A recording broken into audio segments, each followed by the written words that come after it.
Hello students, today we'll be continuing chapter 13 science. Why do we fall ill? Standard 9 today would be discussing principles of treatment. अब basically disease को treat करने के दो principal है। जो भी बीमारी होती है, जो भी डिजीज होती है, उसको ट्रीट करने के दो प्रिंसिपल है। पहला आप क्या कर सकते हो, to reduce the effect of disease, disease का जो इफेक्ट है उसको ही कम कर दो। दूसरा डिजीज को ही मार दो। पहले में आपको क्या करना है, you need to reduce the effect of disease, जो भी डिजीज, जो भी बीमारी हो रही है उसका असर कम कर दो। दूसरा बीमारी को ही मार दो। समझ आए? इन्फेक्शियस डिजीज को ट्रीट करने के दो तरीके, जो इन्फेक्शियस डिजीज है, जो डिजीजेस इन्फेक्शन फैलाते हैं, वैसे डिजीज को ट्रीट करने के दो तरीके। पहला तरीका है कि डिजीज का इफेक्ट कम कर दो, to reduce the effect of disease, बीमारी का असर कम कर दो। और दूसरा बीमारी को ही मार दो। ओके, पहला वाला जो है मतलब डिजीज का इफेक्ट कम कर दो, उसके लिए हम क्या कर सकते हैं, अलग अलग ट्रीटमेंट ले सकते हैं, जिससे जो हमको सिम्टम्स हो रहे हैं वो कम हो जाए। जैसे फीवर है या पेन हो रहा है या तो कुछ स्वेलिंग हो गई है, लूज मोशंस हो रहे हैं, इन सबको ट्रीट करने के लिए हम क्या कर सकते हैं, मेडिसिन ले सकते हैं। तो जो भी हमारी डिजीज है उसका इफेक्ट कम हो जाएगा। अगर पेन हो रहा है, हेडेक हो रहा है, if you take a medicine तो हेडेक कम हो जाएगा। तो यहाँ पे क्या किया हमने, फर्स्ट ट्रीटमेंट यूज किया, दैट इज हमने जो भी बीमारी है उसका असर कम कर लिया। अगर किसी को लूज मोशंस हो रहा है, लूज मोशंस की टैबलेट ली तो लूज मोशंस रुक जाएंगे। इससे क्या हुआ, जो बीमारी थी, जो डिजीज थी, उसका इफेक्ट रिड्यूस हो गया। ठीक है। काफी टाइम बेड रेस्ट सजेस्ट किया जाता है। बेड रेस्ट करने से एनर्जी सेव होती है। अगर आप बेड पे रेस्ट कर रहे हो तो आप कोई एक्टिविटी नहीं कर रहे तो आपकी एनर्जी सेव रहेगी। और अगर आपकी एनर्जी सेव रहेगी तो आपका जो हीलिंग प्रोसेस होता है वो फास्टर होगा। मतलब आपकी जितनी भी एनर्जी है वो हील करने में लग जाएगी, मतलब आपकी बॉडी को रिपेयर करने में लग जाएगी और आप जल्दी रिकवर हो जाओगे। तो ये भी फर्स्ट वाला है, to reduce the effect of disease. ठीक है। ओके, जो सेकेंड वाला है, to kill the disease. To kill the disease मतलब क्या होगा कि आप माइक्रो ऑर्गेनिजम्स को ही मार दो जो वो बीमारी फैलाती है। वो जो माइक्रो ऑर्गेनिजम्स है जो पर्टिकुलर बीमारी फैलाते हैं, वो माइक्रो ऑर्गेनिज्म को ही मार दो, to kill the microorganism. पर अब सवाल ये आता है कि माइक्रो ऑर्गेनिज्म को मारेंगे कैसे? तो माइक्रो ऑर्गेनिजम्स को मारने के लिए कुछ मेडिसिन आती है। ठीक है, कुछ मेडिसिन होते हैं जो माइक्रो ऑर्गेनिज्म को मार देते हैं। अब अपन को पता है अलग अलग टाइप के माइक्रो ऑर्गेनिजम्स होते हैं। अपन ने पढ़ा है 8th स्टैंडर्ड में, सेकंड चैप्टर में पढ़ा था, प्रोटोजोआ, बैक्टीरिया, फंगाई, सॉरी, ये अलग अलग टाइप के माइक्रो ऑर्गेनिज्म। और अपन ने ये भी पढ़ चुके हैं, हर माइक्रो ऑर्गेनिज्म का वो खुद का कुछ बायोलॉजिकल बायोकेमिकल प्रोसेसेस करते हैं। हर माइक्रो ऑर्गेनिज्म खुद का कुछ बायोकेमिकल प्रोसेसेस करते हैं। जो बायोकेमिकल प्रोसेस है उनके स्पेसिफिक होते हैं। मतलब सपोज अगर बैक्टीरिया कोई बायोकेमिकल प्रोसेस कर रहा है तो वो प्रोटोजोआ नहीं करेगा। मतलब हर ग्रुप ऑफ माइक्रो ऑर्गेनिज्म का खुद का एक बायोकेमिकल प्रोसेस होता है। वापस ध्यान देना, मैं ये बोल रही हूँ कि जो भी इन्फेक्शियस डिजीज है उसको ट्रीटमेंट करने के, उसको ट्रीट करने के दो तरीके। पहला, to reduce the effect of disease, disease बीमारी का असर कम कर दो। दूसरा, टू किल द डिजीज, या डिजीज को ही मार दो। जो पहला वाला है, to reduce the effect of disease, उसमें आपको क्या करना है, आपको बीमारी का असर कम करना है। उसके लिए आप मेडिसिन ले सकते हो। जैसे अगर किसी को हेडेक है, लूज मोशन है, फीवर है, तो उसकी मेडिसिन लेगा तो फीवर, लूज मोशन, हेडेक कम हो जाएगा। तो यहाँ पे आपने मेडिसिन लेके आपने फर्स्ट वाला ट्रीटमेंट किया, मतलब आपने आपके डिजीज का इफेक्ट कम कर दिया। अगर किसको बेड रेस्ट सजेस्ट किया है, बेड रेस्ट करने से क्या होगा, अपनी जो भी एनर्जी है वो सेव होगी। बिकॉज हम कोई दूसरी एक्टिविटी नहीं करें कि हमारी एनर्जी उधर जाए। हम बेड रेस्ट करें तो हमारी एनर्जी सेव हो रही है। अब ये जो भी एनर्जी सेव हो वो किस पे फोकस करिए, हीलिंग पे, अपन को हील करने में हेल्प करिए। ठीक है। अब जो सेकेंड है, to kill the disease, disease को कभी नहीं मार सकते, डिजीज फैलाने वाले माइक्रो ऑर्गेनिजम्स को मार सकते हैं। तो टू किल द डिजीज मतलब माइक्रो ऑर्गेनिज्म को मारना। माइक्रो ऑर्गेनिज्म को कैसे मारेंगे, तो बेसिकली जितने भी माइक्रो ऑर्गेनिजम्स होते हैं, प्रोटोजोआ, बैक्टीरिया, फंगाई, इन सबके कुछ बायोकेमिकल प्रोसेस होते हैं जो उनके ही होते हैं, which is peculiar to them and they are not shared by other. मतलब अगर सपोज बैक्टीरिया का कोई बायोकेमिकल प्रोसेस है तो वो प्रोटोजोआ का नहीं होगा, प्रोटोजोआ का है तो बैक्टीरिया का नहीं होता। हर ग्रुप ऑफ माइक्रो ऑर्गेनिज्म का खुद का एक बायोकेमिकल प्रोसेस है। और ये biochemical process he pathway for synthesises new substance. ये बायोकेमिकल प्रोसेस करके वो अलग अलग सब्सटेंस बॉडी में बनाते हैं जिससे अपन बीमार होते हैं। तो अब क्या होता है, अपने पास अगर ये माइक्रो ऑर्गेनिज्म को मारना है तो ये जो पाथवे है ना बायोकेमिकल प्रोसेस का, उसको रोक दो या उसको तोड़ दो। जैसे एंटीबायोटिक्स अपन लेते, क्रॉसिन, कॉम्बिफ्लेम, पैरासिटामोल, ये ना यूजुअली बैक्टीरिया रिलेटेड होने वाली डिजीज से प्रोटेक्ट करती है। बिकॉज क्या करते हैं जो एंटीबायोटिक्स क्या करते हैं, जो बैक्टीरिया एक माइक्रो ऑर्गेनिज्म है, जो बैक्टीरिया का पाथवे जो बायोकेमिकल प्रोसेस करता है उसको ही खराब कर देता है। अब बायोकेमिकल प्रोसेस होगा ही नहीं तो बैक्टीरिया अपनी बॉडी को हार्म ही नहीं पहुंचा पाएंगे। तो इसलिए ऐसा बोला है कि ये जो भी हर माइक्रो ऑर्गेनिज्म का पर्टिकुलर बायोकेमिकल प्रोसेस है उसको डैमेज करोगे तो वो बीमारी नहीं होगी। तो जैसे मैंने आपको बताया कि जो यूजुअली बैक्टीरिया रिलेटेड डिजीज होती है, ऐसी बीमारी जो बैक्टीरिया से होती है उनके लिए एंटीबायोटिक्स यूज होती है। कि एंटीबायोटिक्स तो ऐसा क्या करती है कि बीमारी ठीक हो जाती है। एंटीबायोटिक्स क्या करते हैं, एंटीबायोटिक्स जो भी बायोकेमिकल प्रोसेस का पाथवे उसको रोक देते हैं। अब उसी तरह जैसे प्रोटोजोआ रिलेटेड बीमारी के लिए भी अलग अलग ड्रग्स है जो उनका प्रोसेस रोकते हैं। अब अपन ऑलरेडी ये बात पढ़ चुके, जो वायरसेस होते हैं ना उनके लिए एंटीबायोटिक्स नहीं यूज होती। मतलब जो वायरल डिजीजेस होते हैं, अब आपको कभी पता है वेदर चेंज होने के बाद सबको वायरल हो जाता है, कफ कोल्ड होने लगता है, तो अपन कभी भी एंटीबायोटिक्स नहीं देते, हम डॉक्टर के पास जाते हैं और डॉक्टर अपन को वो blue, green, yellow, pink colour के अलग अलग टैबलेट्स देते हैं। क्यों अपन एंटीबायोटिक्स नहीं देते? बिकॉज जो एंटीबायोटिक्स होती है वो वायरल डिजीजेस के अगेंस्ट इफेक्टिव नहीं होती। और वैसे भी वायरस रिलेटेड जो एंटीवायरल मेडिसिन होते हैं वो बनाना बहुत डिफिकल्ट होता है compare to antibacterial medicine. Bacteria को रोकने के लिए मेडिसिन बनाना इजी है कंपेयर टू वायरस को रोकने के लिए मेडिसिन बनाना। क्यों ऐसा? बिकॉज बैक्टीरिया का खुद का एक बायोकेमिकल प्रोसेस होता है, तो हम उसके बायोकेमिकल प्रोसेस को रोक सकते हैं। लेकिन वायरस का खुद का एक बायोकेमिकल प्रोसेस इतने नहीं होते। वो क्या करते हैं, बेसिकली ह्यूमन बॉडी मतलब जिसमें बॉडी में होस्ट में एंटर करते हैं और उनके प्रोसेसेस को यूज करते हैं। तो अगर हम प्रोसेसेस तोड़ने चाहेंगे तो जिस होस्ट में वो बैठे वही टूट जाएगा, समझा? तो बेसिकली उनको मारने के लिए अपने पास कोई टारगेट साइट नहीं होते, ठीक है। लेकिन स्टिल अभी जैसे HIV वायरस है उसको किल करने के लिए अलग अलग ड्रग्स बन रहे हैं। मैं वापस समझा रही हूँ, मैं आपको ये बता रही हूँ कि हर माइक्रो ऑर्गेनिज्म का खुद का एक बायोकेमिकल प्रोसेस होता है। जितने भी माइक्रो ऑर्गेनिज्म है उनका खुद का एक बायोकेमिकल प्रोसेस होता है और बायोकेमिकल प्रोसेस के लिए एक पाथवे होता है। तो अपन क्या कर सकते हैं, वो पाथवे को ब्लॉक कर दे जिससे वो बायोकेमिकल प्रोसेस ही नहीं हो और वो बीमारी वो माइक्रो ऑर्गेनिज्म अपनी बॉडी को हार्म ही नहीं पहुंचाए। अब जैसे जो बैक्टीरिया रिलेटेड बीमारी होती है उसके अगर बायोकेमिकल प्रोसेस को डैमेज करना है तो आप एंटीबायोटिक्स दो, एंटीबायोटिक्स से उनके बायोकेमिकल प्रोसेस डैमेज हो जाते हैं।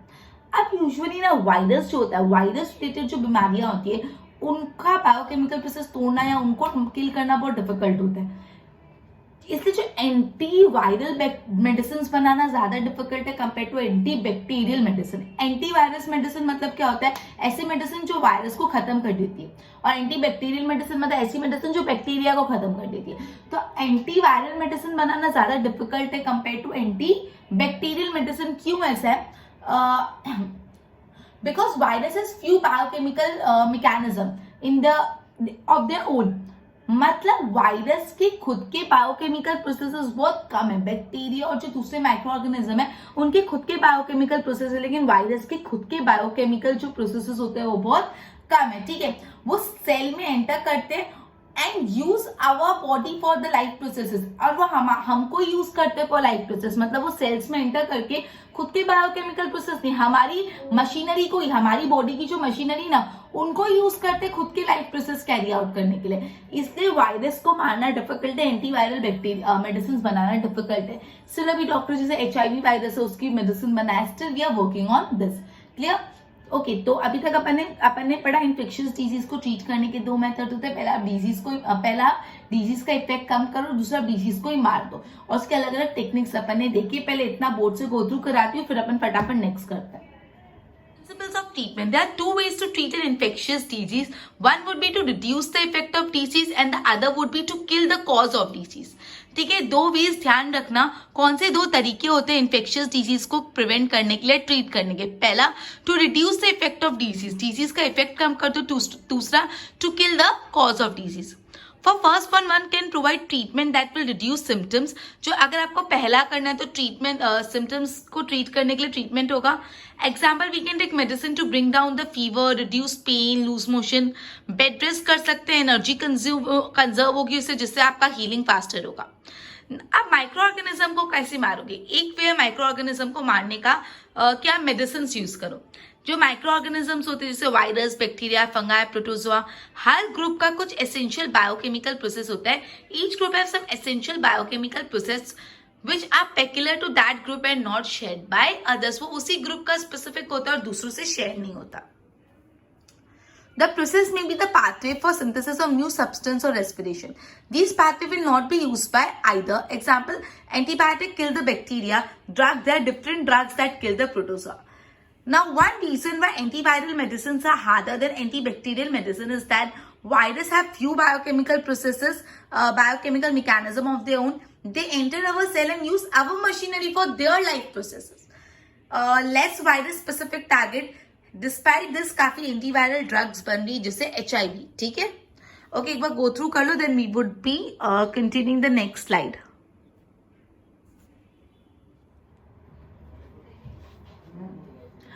ओके, तो अभी तक अपन ने पढ़ा कि अपन इन्फेक्शियस डिजीज का ट्रीटमेंट कैसे कर सकते हैं. अभी तक अपन ने ये पढ़ा कि जो इन्फेक्शियस डिजीज होती है उसका ट्रीटमेंट अपन कैसे कर सकते हैं, राइट.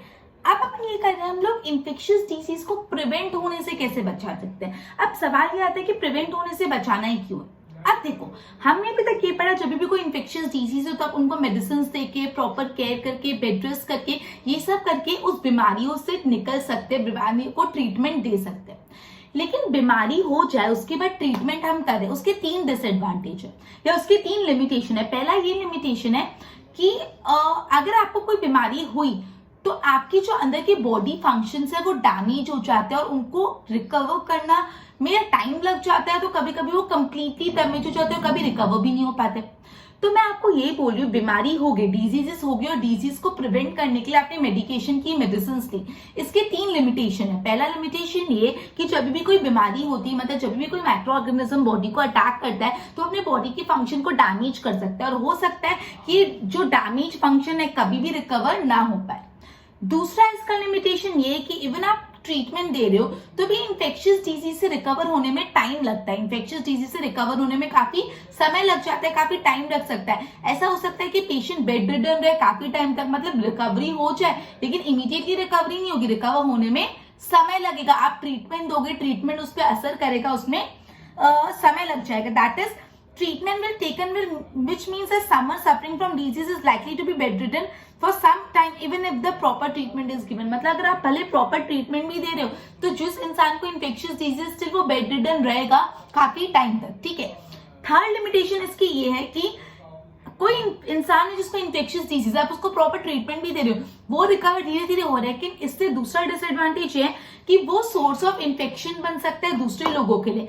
वो जो माइक्रो ऑर्गेनिज्म उस इंसान में वो दूसरे इंसान में चले जाता है, बिकॉज अपन को पता है ये इन्फेक्शियस डिजीज है, ये फैलती है, तो ये सोर्स ऑफ इन्फेक्शन बन सकता है दूसरे लोगों के लिए. ठीक है. तो थर्ड रीजन ये the person suffering from infectious disease serve as a source from the infection में स्प्रेड टू अदर. मतलब जिस इंसान को इन्फेक्शियस डिजीज है वो एक सोर्स बन जाता है जिससे इन्फेक्शन दूसरे इंसान में फैल जाता है. तो ये 3 लिमिटेशंस है.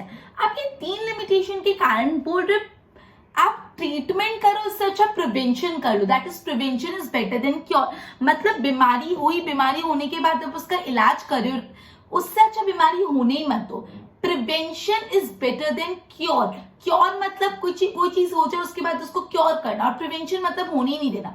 तो आप बीमारी होने ही नहीं दो, रादर देन बीमारी होने के बाद क्योर करो.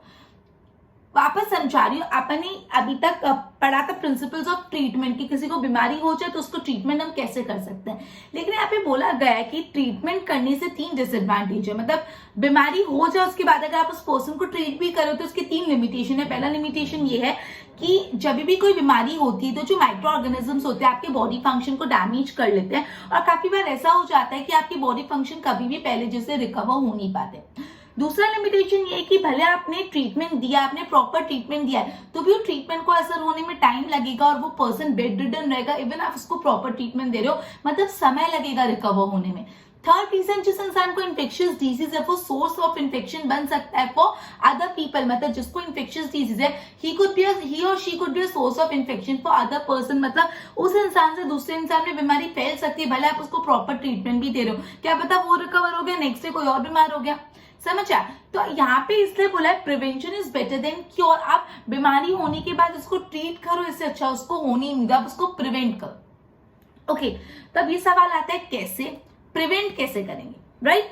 प्रिवेंशन करना ये तो बात समझ आएगी, लेकिन प्रिवेंशन करेंगे कैसे.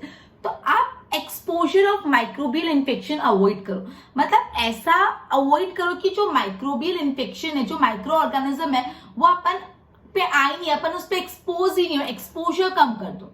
अब ये सवाल आता है कि एक्सपोजर कैसे कम करेंगे, राइट?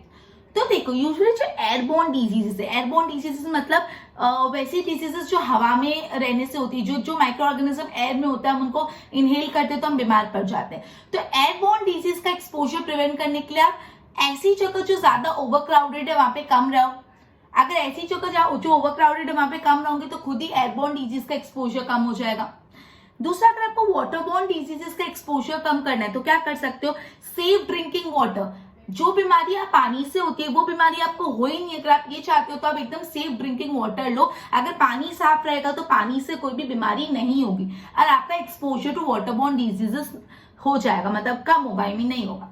अगर आपको वेक्टरबोर्न डिजीज से एक्सपोजर कम करना है या नहीं करना है, एक्सपोजर अवॉइड करना है, वेक्टरबोर्न मतलब जो मॉस्किटोज और इन सब से होता है, तो आप अपना एनवायरमेंट क्लीन रखो। अगर आप अपना एनवायरमेंट क्लीन और हेल्दी रखोगे तो मॉस्किटोज वहां पे ब्रीड नहीं करेंगे, बिकॉज अपन को ये बात पता है जो मॉस्किटोज होते हैं वो गंदगी में ही ब्रीड करते हैं। तो अगर आपका एनवायरमेंट आजू बाजू साफ सुथरा रखोगे तो मॉस्किटोज ही नहीं ब्रीड करेंगे, और मॉस्किटोज ब्रीड नहीं करेंगे तो वेक्टरबोर्न डिजीजेस होगी भी नहीं।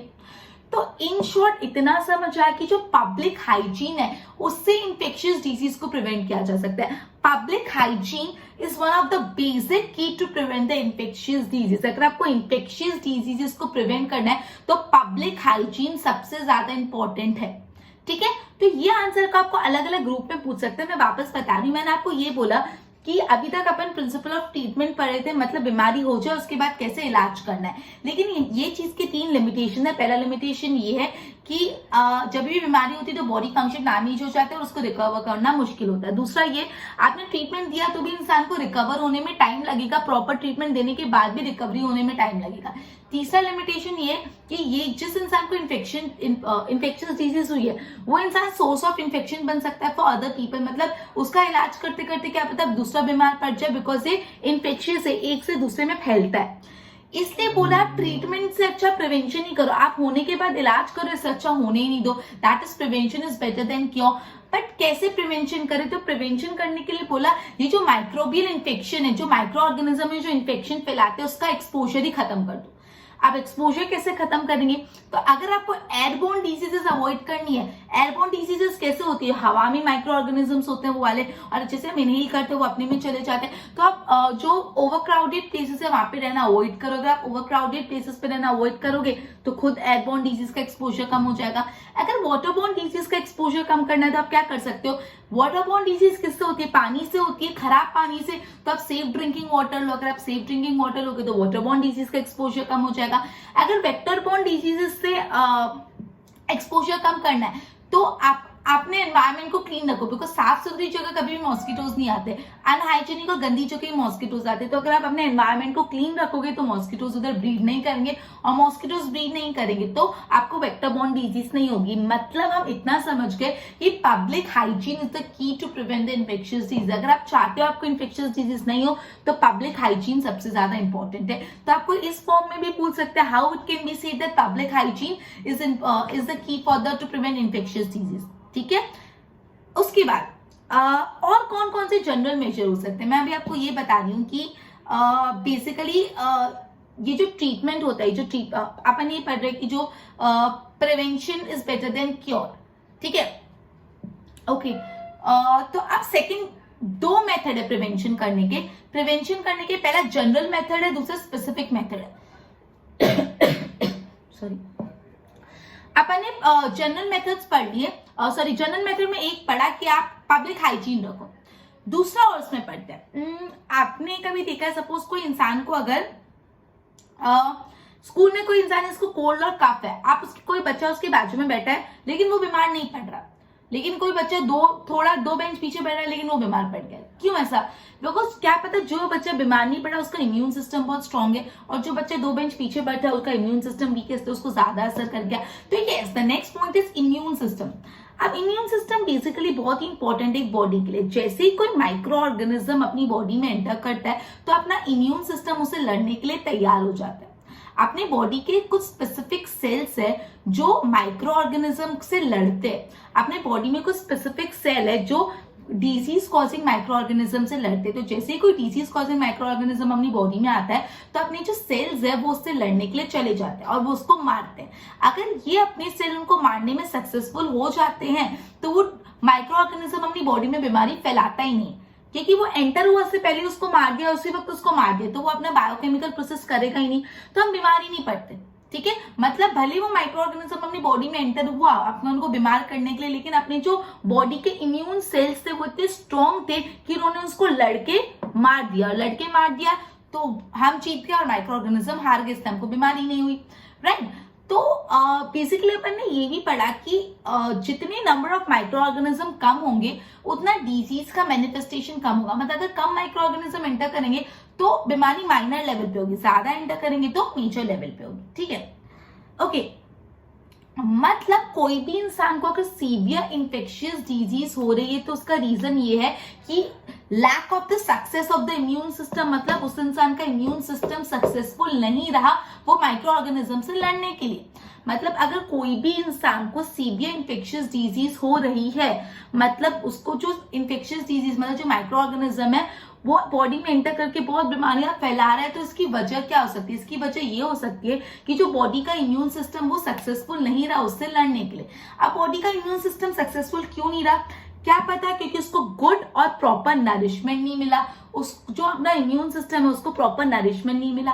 तो अब क्या करना चाहिए? तो इससे हमको ये बात पता चलती है, जो सेकंड बेसिक प्रिंसिपल है of general rule for preventing the infectious disease, मतलब जो इन्फेक्शियस डिजीज को प्रिवेंट करने का अपन जनरल रूल देख रहे हैं, उसमें जो सेकंड प्रिंसिपल यही है कि प्रॉपर और availability of proper and sufficient food for everyone. हर इंसान को अच्छा और अच्छी मात्रा में, क्वालिटी और quantity both, proper and sufficient food मिलना चाहिए, अच्छी क्वांटिटी में, दैट टू अच्छी क्वालिटी में। अगर अच्छी क्वालिटी क्वांटिटी में फूड मिलेगा तो इम्यून सिस्टम स्ट्रांग रहेगा, इम्यून सिस्टम स्ट्रांग रहेगा तो माइक्रो ऑर्गेनिज्म से लड़ पाएगा तो बीमारी होगी ही नहीं। समझ आई? वापस समझा रही मैंने ये आपको, पब्लिक हाइजीन वाला जनरल मेथड बताया, दूसरा बता रही हूँ। दूसरा तो जनरल मेथड है डिजीजेस को प्रिवेंट करने के लिए, ये बोला है कि आप अपने इम्यून सिस्टम को स्ट्रॉन्ग करो, बिकॉज जैसे ही कोई डिजीज फैलाने वाला माइक्रो ऑर्गेनिज्म आपकी बॉडी में एंटर करता है तो आपकी बॉडी में इम्यून सेल्स होते हैं जो उनसे लड़ने के लिए तैयार हो जाते हैं। अगर आपकी इम्यून सेल स्ट्रॉन्ग है तो वो जो माइक्रो ऑर्गेनिज्म बॉडी में एंटर हुआ उससे लड़के उनको हरा देंगे, मतलब आप जीत गए, माइक्रो ऑर्गेनिज्म हार गया, माइक्रो ऑर्गेनिज्म हार गया तो आप बीमार नहीं पड़े, यू आर स्ट्रॉन्ग। लेकिन कभी कभार ऐसा होता है, तो कोई इंसान जिसको कोई सीवियर माइक्रोबियल इन्फेक्शन हो रहे हैं, वो क्यों हो रहे हैं? क्योंकि उनका इम्यून सिस्टम सक्सेसफुल नहीं रहा वो माइक्रो ऑर्गेनिज्म को मारने में। तो क्यों सक्सेसफुल नहीं है? क्योंकि उनके इम्यून सिस्टम को प्रॉपर नरिशमेंट नहीं मिला।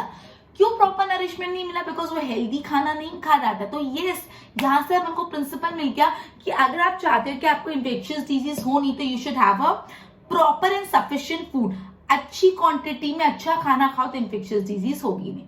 राइट, तो बेसिकली अभी अपन ने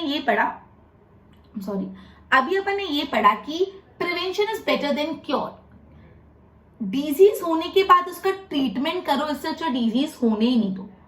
अब प्रिवेंशन करने के दो तरीके, एक जनरल मेजर्स है और कुछ स्पेसिफिक मेजर है। जनरल मेजर में अपन ने दो मेजर पढ़े, पहला आप अपना हाइजीन, पब्लिक हाइजीन क्लीन रखो, दूसरा आप अपना इम्यून सिस्टम स्ट्रॉन्ग रखो। वापस मैं बैकग्राउंड रीडिंग दे रही हूँ, जस्ट कीप इन माइंड। बोला है कि बीमारी हो उसके बाद उसको ट्रीटमेंट करो, उससे अच्छा बीमारी होने ही मत दो, डिजीज को प्रिवेंट करो।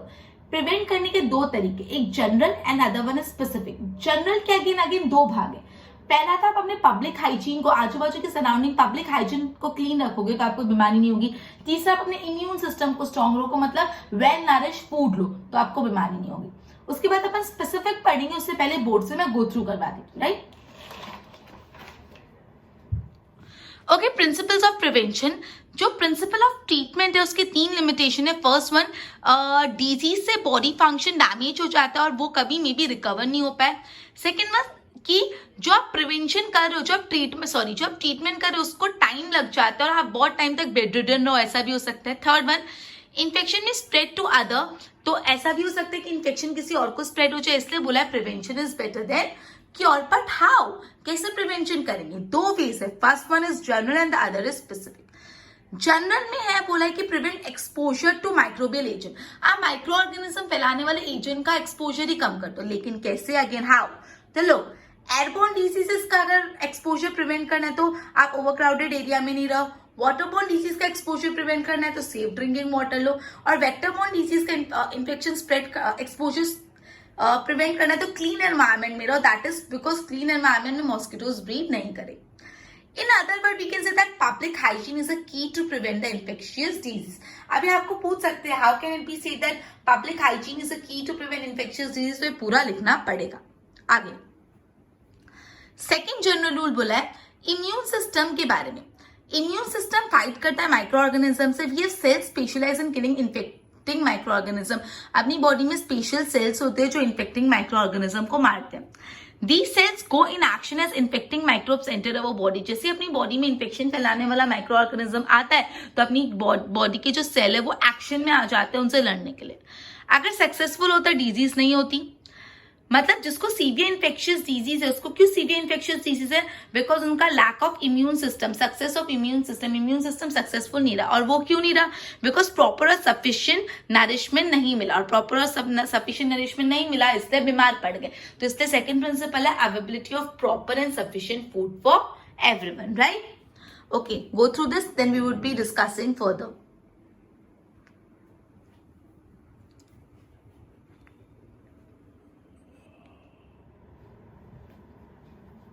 ओके, अब जो नेक्स्ट मेथड है, जो अपने दो जनरल मेथड पढ़े, अभी स्पेसिफिक मेथड पढ़ रहे हैं। अभी जो स्पेसिफिक मेथड बहुत ही ज्यादा इंटरेस्टिंग है, बहुत ज्यादा। अब ये मेथड ऐसे नहीं कि अगर आपने एक बार अच्छे से पढ़ लिया ना तो आपको एक बार में समझ आ जाएगा। अगर इधर उधर ध्यान भटका तो ये कभी समझ आने नहीं वाला, बिकॉज मैं बोर्ड से गो थ्रू भी नहीं कराऊंगी, बिकॉज ये पूरा एग्जाम्पल बेस्ड और बहुत ही interesting, logical and very nice measure है। लेकिन उसके लिए कंडीशन है you should be attentive. If you are not attentive तो आपको कभी भी समझ नहीं आने वाला और हमेशा यही रहेगा कि we are not getting it. Clear? Now it's up to you to get in your heads और to get out of your heads. Okay, चलो अब है ना अपन बात करें कि इन्फेक्शियस डिजीज को प्रिवेंट करने का कोई स्पेसिफिक मेथड। अब ये चीज समझाते हुए मैं एग्जाम्पल बताती हूँ जो आपकी टेक्स्ट बुक में भी यूज किया हुआ है कि आपने बीमारी का नाम पढ़ा होगा स्मॉल पॉक्स। स्मॉल पॉक्स नाम की एक बीमारी है। अभी इतनी बीमारी होती नहीं स्मॉल पॉक्स, लेकिन आज से थोड़े साल पहले स्मॉल पॉक्स बहुत कॉमन बीमारी थी। बहुत ज्यादा लोगों को स्मॉल पॉक्स होता था। इनफैक्ट इतनी इंफेक्शियस डिजीज थी कि कोई भी इंसान जिसको स्मॉल पॉक्स हो उसके बाजू में आना प्रेफर ही नहीं करता था।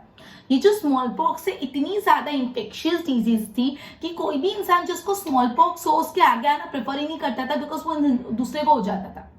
तो एकदम छूत वाली बीमारी थी कि भाई जिसको भी स्मॉल पॉक्स है उससे दूर रहो वरना हमको हो जाएगा, ठीक है। लेकिन एक ग्रुप ऑफ द पीपल थे जिनको डर नहीं रहता था कि उनको ये बीमारी होगी। एक ग्रुप ऑफ द पीपल थे जिनको डर ही नहीं होता था कि वो स्मॉल पॉक्स के पेशेंट के बाजू में भी आएंगे तो भी उनको वो बीमारी होगी। और वो जो ग्रुप ऑफ पीपल है वही स्मॉल पॉक्स के पेशेंट का नर्सिंग करते थे, देखभाल करते थे। अब ये सवाल आ रहा होगा ना, कौन है ये लोग? ऐसा तो कैसा कि उनको तो होगा ही नहीं भले उनके नजदीक जाए। वो ऐसे लोग हैं जिनको ऑलरेडी पहले स्मॉल पॉक्स हो गया है और वो चीज को वो सर्वाइव कर चुके हैं, उनसे लड़ चुके हैं और आज वो फिट एंड फाइन है। मतलब अगर किसी इंसान को पहले से स्मॉल पॉक्स हुआ है और वो सर्वाइव कर चुका है तो उसको वापस स्मॉल पॉक्स नहीं हो सकता। इसका मतलब यही हुआ कि कोई इंसान जिसको स्मॉल पॉक्स हो चुका है, he had survived it, तो उसको वापस स्मॉल पॉक्स नहीं होगा। यस, इसका मतलब यही है। बट क्यों? रीजन अगेन इसका भी कोई रीजन होगा।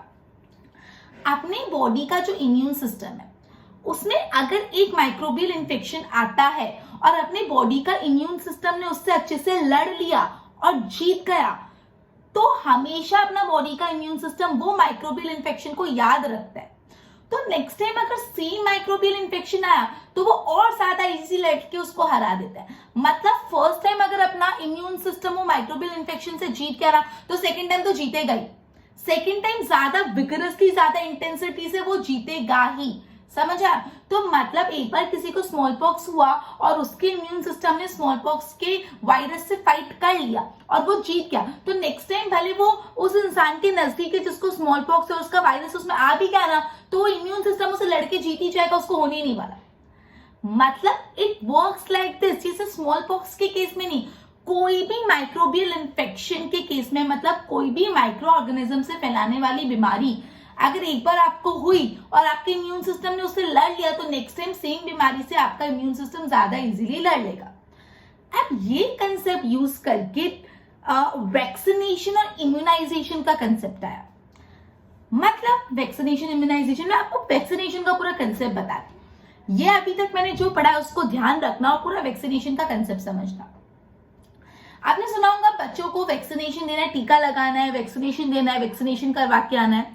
इसमें क्या होता है वैक्सीनेशन में? बेसिकली मैं आपको एग्जांपल देती हूँ पोलियो का वैक्सीनेशन से फॉर एग्जांपल, ठीक है। आपने सुना होगा पोलियो का टीका लगाना है, पोलियो के वैक्सीनेशन, पोलियो ड्रॉप्स लगते हैं, राइट। उसमें क्या होता है, जब ये वैक्सीनेशन बॉडी में लगता है तो आप मानोगे नहीं, उस टाइम पोलियो फैलाने वाले माइक्रो ऑर्गेनिज्म ही बॉडी में जाते हैं। जब बॉडी में पोलियो का वैक्सीनेशन लग रहा है तो पोलियो फैलाने वाले जो माइक्रो ऑर्गेनिज्म है वही बॉडी में जा रहे हैं, लेकिन ये जो माइक्रो ऑर्गेनिज्म है बहुत वीक है, बहुत कमजोर है, इनमें लड़ने की ताकत नहीं, एकदम माइल्ड माइक्रो ऑर्गेनिज्म है। तो जैसे ही बच्चे की बॉडी में पोलियो वाले माइक्रो ऑर्गेनिज्म आए तो बच्चे का जो इम्यून सिस्टम है वो लड़ने को रेडी हो गया और बच्चे के जो सेल्स थे उसने वो वीक पोलियो के माइक्रो ऑर्गेनिज्म को इजीली हरा दिया। अब एक बार इम्यून सिस्टम ने उस माइक्रो ऑर्गेनिज्म को हरा दिया तो नेक्स्ट टाइम जब एक्चुअली स्ट्रॉन्ग पोलियो के माइक्रो ऑर्गेनिजम्स भी आएंगे ना तो जो इम्यून सिस्टम है उसको हरा लेगा, बिकॉज एक बार हरा दे दूसरी बार तो 100% हराएगा। तो वैक्सीनेशन का कंसेप्ट भी यही है। वैक्सीनेशन का ये कंसेप्ट है कि जब वैक्सीनेशन देते हैं तो जिस भी बीमारी की वैक्सीनेशन दे रहे हैं उस बीमारी फैलाने वाले माइक्रो ऑर्गेनिज्म बॉडी में इंजेक्ट किए जाते हैं, लेकिन वो जो माइक्रो ऑर्गेनिज्म है बहुत वीक होते हैं, बहुत कमजोर होते हैं, वो जीत ही नहीं पाएंगे, ठीक है। तो जैसे ही माइक्रो ऑर्गेनिज्म बॉडी में है तो अपनी बॉडी एक्टिव हो जाती है, अपनी बॉडी का इम्यून सिस्टम लड़ने को तैयार हो जाता है। और अब ये जो माइक्रो ऑर्गेनिज्म बॉडी में इंजेक्ट हुए इतने वीक है तो वो हमेशा हारेंगे।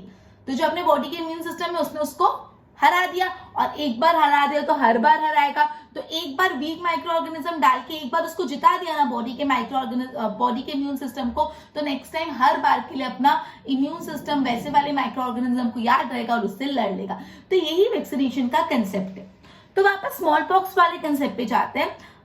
स्मॉल पॉक्स क्या था? अभी अब लोग क्या करते थे, जिसको भी स्मॉल पॉक्स होता था उसके जो पॉक्स होते थे उसको हल्का सा माइल्ड रब करके किसी और को लगा देते थे। इससे क्या होता था, जो स्मॉल पॉक्स का हल्का सा इफेक्ट किसी और में चले गया, जब हल्का सा इफेक्ट किसी और में चले गया तो बॉडी के जो क्या बोलते हैं इम्यून सिस्टम ने उससे लड़ लिया और वो उससे वैक्सीनेटेड हो गया। लेकिन ये इतना ऑथेंटिक नहीं था। ये कंसेप्ट को ध्यान रखे, एडवर्ड जेनर ने ये बात नोटिस की, जो मिल्कमेड होती है, मिल्कमेड मतलब जो डेयरी में वुमेन्स काम करती है, गर्ल्स काम करती है, जो मिल्क निकालती है, उनमें यूजुअली एक बीमारी होती है काउपॉक्स। उसमें यूजुअली एक बीमारी होती है काउपॉक्स। ये काउपॉक्स भी एक वायरस है, लेकिन ये वायरस बहुत माइल्ड है। ये थोड़ा स्मॉल पॉक्स जैसे है लेकिन बहुत माइल्ड है, बहुत हल्का सा है, इसका इफेक्ट इतना गहरा नहीं है, बहुत माइल्ड है। ओके ठीक है, तो इसका जो इफेक्ट है वो बहुत डेलिबरेट काउपॉक्स टू पीपल, हाँ, तो इसका जो इफेक्ट है बहुत माइल्ड है। तो एडवर्ड जेनर ने क्या किया, एडवर्ड जेनर ने जानबूझ के लोगों में काउपॉक्स का वायरस डाला। जैसे ही लोगों में काउपॉक्स का वायरस डाला तो लोगों का इम्यून सिस्टम रेडी हो गया उससे लड़ने के लिए, और काउपॉक्स के वायरस से इजीली लड़ पाए। क्यों? बिकॉज मैंने पहले ही पता है जो काउपॉक्स का वायरस था वो बहुत माइल्ड था। अब एक बार उसने वो वायरस से लड़ लिया तो नेक्स्ट टाइम जब स्मॉल पॉक्स का वायरस है तो उससे भी लड़ लिया, और इस तरह से इम्यूनाइजेशन का कंसेप्ट और स्मॉल पॉक्स की वैक्सीन डेवलप हुई। तो जो जनरल मेथड की मैं बात कर रही हूँ इन्फेक्शियस डिजीज को प्रिवेंट करने की, वो है वैक्सीनेशन। जो मैं जनरल मेथड बात कर रही हूँ इन्फेक्शियस डिजीज को प्रिवेंट करने की, वो है वैक्सीनेशन। अब वैक्सीनेशन का पूरा कंसेप्ट मैं आपको समझा चुकी हूँ। आई होप इतना क्लियर। जस्ट फॉर यू एक और बार मैं आपको क्लियर कर रही हूँ, प्लीज बी अटेंटिव। अगर आगे वाले बातों में खो गए थे तो अभी ध्यान देते ना, बहुत ही ज्यादा वैल्यूएबल इंपॉर्टेंट चीज में समझा रही हूँ, ठीक है। ओके, अपन ये पढ़ रहे इन्फेक्शियस डिजीज को स्प्रेड करने का इन्फेक्शियस डिजीज को प्रिवेंट करने का स्पेसिफिक मेजर या कोई स्पेसिफिक कॉज, स्पेसिफिक तरीका। तो ऐसा बोला है, इसका एक एग्जांपल कोट करते हुए बताया, जैसे स्मॉल पॉक्स जो बीमारी है, स्मॉल पॉक्स जो बीमारी अभी इतनी पॉपुलर नहीं, लेकिन आज से काफी सालों पहले ये बहुत पॉपुलर बीमारी थी, बहुत इन्फेक्शियस बीमारी। किसी को स्मॉल पॉक्स होता था तो कोई इसके नजदीक भी नहीं चाहता था, बिकॉज उनको भी स्मॉल पॉक्स हो जाएगा, इतना इन्फेक्शियस था। सिर्फ एक ग्रुप ऑफ द पीपल थे जिनको डर नहीं लगता था।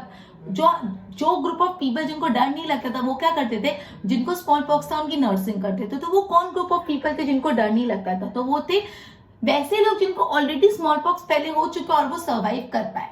मतलब जिसको ऑलरेडी स्मॉल पॉक्स हो गया और वो सर्वाइव कर पाए, उनको वापस स्मॉल पॉक्स नहीं होगा। मतलब एक बार स्मॉल पॉक्स हो गया तो बार बार नहीं होगा, वापस नहीं होगा, एक बार हो गया तो वापस नहीं होगा।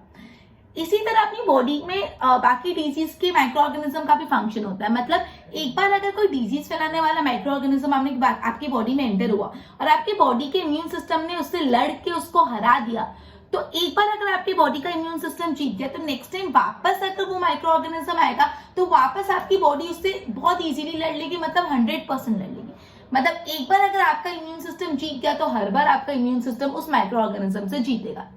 ये बात को कंसिडर करके वैक्सीनेशन का कंसेप्ट आया। वैक्सीनेशन आपने सुना होगा, बच्चों को वैक्सीनेशन देते, टीका लगाते हैं। जैसे पोलियो का टीका लगाया, तो कोई बच्चे को पोलियो का टीका लगाया मतलब क्या, जैसे उसको पोलियो का वैक्सीनेशन दिया तो उस इंसान ने पोलियो फैलाने वाले माइक्रो ऑर्गेनिज्म इंजेक्ट कर दिए। मतलब वैक्सीनेशन देते से ही उसकी बॉडी में पोलियो फैलाने वाले माइक्रो ऑर्गेनिज्म आ गए। तो आप सोचोगे अरे ये तो गलत हो गया ना, बीमार पड़ जाएगा। नहीं, लेकिन ये जो पोलियो फैलाने वाले माइक्रो ऑर्गेनिज्म बॉडी में डाले वो बहुत वीक थे, वो लड़ने के केपेबल ही नहीं थे, बहुत वीक थे। जैसे ही बॉडी में वीक पोलियो वाले माइक्रो ऑर्गेनिज्म घुसे तो बॉडी का इम्यून सिस्टम रेडी हो गया लड़ने के लिए। अब जो माइक्रो ऑर्गेनिज्म में पता चुकी बहुत वीक है, तो अपना बॉडी का इम्यून सिस्टम ने इजीली उसे लड़के उसको हरा दिया। और एक बार उसको हरा दिया तो नेक्स्ट टाइम जब सच में पोलियो हुआ और सच में उसकी एकदम स्ट्रॉन्ग माइक्रो ऑर्गेनिज्म किया तो भी अपना इम्यून सिस्टम उसको हरा लेगा, क्योंकि एक बार हरा लिया तो बार बार हरा लेगा। ये वैक्सीनेशन का कंसेप्ट है। फिर मैंने आपको स्मॉल पॉक्स की वैक्सीनेशन कैसे बनी उसकी स्टोरी बताई। ये कंसेप्ट को रखते हुए लोग क्या करते थे, जिसको भी स्मॉल पॉक्स होता था उनकी पॉक्स को हल्का सा रब करके दूसरों में डाल देते थे, लगा देते थे, जिससे क्या हल्का हल्का स्मॉल पॉक्स किसी और में भी आ जाए। उसमें स्मॉल पॉक्स आ गया, उसका अगर बॉडी का इम्यून सिस्टम अच्छा है तो उसने उससे एक बार लड़ दिया तो नेक्स्ट टाइम नहीं होगा। ये चीज इतनी ऑथेंटिकेट नहीं थी, तो इस चीज को ज्यादा ऑथेंटिकेट बनाने ने एडवर्ड जेनर एक कंसेप्ट है। एडवर्ड जेनर ने नोटिस किया जो मिल्कमेड होती है, मतलब जो यूजुअली डेयरी में काम करती है, जो गर्ल्स और वुमेन्स होती है जो मिल्क निकालने का काम करती है, उनको एक बीमारी होती है जो होता है काउपॉक्स। ये काउपॉक्स एक वायरस उनको होता ही है, लेकिन वो ना बहुत माइल्ड होता है, उससे इतना कुछ असर नहीं होता, हल्का होता है, बहुत वीक माइल्ड होता है। तो एडवर्ड जेनर ने क्या किया, डेलिबरेटली जानबूझ के लोगों में काउपॉक्स का वायरस डाला। जैसे काउपॉक्स का वायरस डाला तो उनके इम्यून सिस्टम ने उससे लड़ लिया, बिकॉज काउपॉक्स का वायरस बहुत माइल्ड होता है। अब एक बार उन्होंने काउपॉक्स से वायरस से लड़ लिया तो उनकी बॉडी इम्यून हो गई, मतलब उनकी बॉडी को इम्यूनाइजेशन की नेक्स्ट टाइम जब स्मॉल पॉक्स का वायरस आएगा तो वो उससे इजीली लड़ के उनको हरा देंगे। तो ये जो पूरा कंसेप्ट है ये इम्यूनाइजेशन और वैक्सीनेशन का है। क्लियर? ओके, तो अपना चैप्टर यहाँ पे एंड होता है। अपने यहाँ जितना भी पढ़ा मैं उसको एक बार गो थ्रू स्पीड में करा देती हूँ। अपन ने पहले प्रिंसिपल ऑफ ट्रीटमेंट पढ़ा। अपन ने ये पढ़ा कि जो भी बीमारी होती है उसको आप ट्रीट कर सकते हो, मेडिसिन देके, मेडिकेशन देके, बेड रेस्ट करके, इन सब तरीके से आप उनको ट्रीट कर सकते हो। या तो वायरसेस को मार सकते हो, ठीक है, या तो आप माइक्रो ऑर्गेनिज्म को मार सकते हैं। माइक्रो ऑर्गेनिज्म को मारने के लिए अलग अलग मेडिसिन होती है। ये मेडिसिन क्या करती है, हर माइक्रो ऑर्गेनिज्म का कुछ पर्टिकुलर बायोकेमिकल प्रोसेस होता है, तो ये मेडिसिन से बायोकेमिकल प्रोसेस को ही मार देते हैं, उनको मार देते तो माइक्रो ऑर्गेनिज्म ही मर गए। जैसे मैंने आपको बताया जो एंटीबायोटिक्स अपन लेते हैं वो क्या करते हैं, एंटीबायोटिक्स यूजुअली बैक्टीरिया से फैलने वाली बीमारियों को मार देती है। अब मैंने बताया कि एंटीबैक्टीरियल ड्रग बनाना ज्यादा tough as compare to antiviral drug बनाना ज्यादा tough as compare to antibacterial, because जो वायरसेस होते हैं उनके बहुत कम बायोकेमिकल प्रोसेस होते हैं, वो बॉडी में एंटर करके बॉडी की मशीनरी यूज करके उनको खराब कर देते हैं। क्लियर? उसके बाद प्रिंसिपल ऑफ प्रिवेंशन अपन ने पढ़ा कि भाई आप ट्रीटमेंट देते हो अच्छी बात है, लेकिन उसके 3 डिसएडवांटेज पड़े, इसलिए प्रिवेंशन से बेटा आप क्योर करो। ठीक है, क्योर मतलब क्योर करना है मतलब बीमारी होनी ही नहीं देनी। होने कैसे नहीं देंगे, तो उसके दो थे, जनरल और स्पेसिफिक। जनरल के भी 2 थे, पहला था पब्लिक हाइजीनिक रखो और दूसरा था इम्यून सिस्टम स्ट्रॉन्ग बनाओ, हेल्दी खाना खा के। और स्पेसिफिक में अपन ने वैक्सीनेशन और इम्यूनाइजेशन का कंसेप्ट पढ़ा, राइट। तो बेसिकली अपना एक chapter is over and along with this our lecture also ends over here. Good bye.